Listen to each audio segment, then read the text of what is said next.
ଭଉଣୀ ଆସିଲେ ସମାଧାନ କରିବେ କିଏ ବଳି ପଡିବ ଏ ବାପା ବିଷୟ ଆଗକୁ ନେବେ। ଆଉ ଗୋଟିଏ ଛୋଟିଆ ପ୍ରଶ୍ନ କାଲି ଯଦି ସେ ଫାଷ୍ଟ ଥାକରେ ଦବା କଥା ମୁଁ ଦେଇଥିଲେ ଆମେ ସେଠି ଗୋଟେ ଦେଇଦେବା ଏ ବାପା କାଲି ଆଜି ଦେବି ନା ଏବେ ଦେବି ଦେଖ କେବେ ଭୀମସେନ ଆସିଲେ ଆଜ୍ଞା ମଧ୍ୟମ ପୁତ୍ର ହେଇଛି।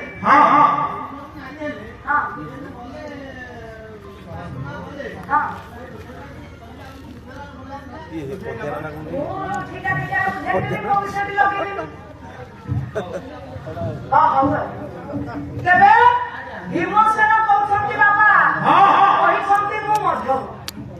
ଆମେ ସମସ୍ତେ ଜାଣିଛେ ଆଜ୍ଞା ଭୀମସେନ ହଉଛନ୍ତି ଦ୍ୱିତୀୟ ପାଣ୍ଡବ ତୃତୀୟ ପାଣ୍ଡବ ନୁହଁ।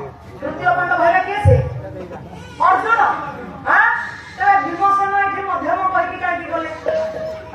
ଭୀମସେନ ଏଠି କେମିତି ମଧ୍ୟମ ହେଲେ? ଭଉଣୀ ଆସିକି କହିବେ ଏ ସମସ୍ୟାର ସମାଧାନ କରିବେ ବିଷୟ ଯାହା ଆଗକୁ ନେଇକି ଯିବେ ଉଠିବ।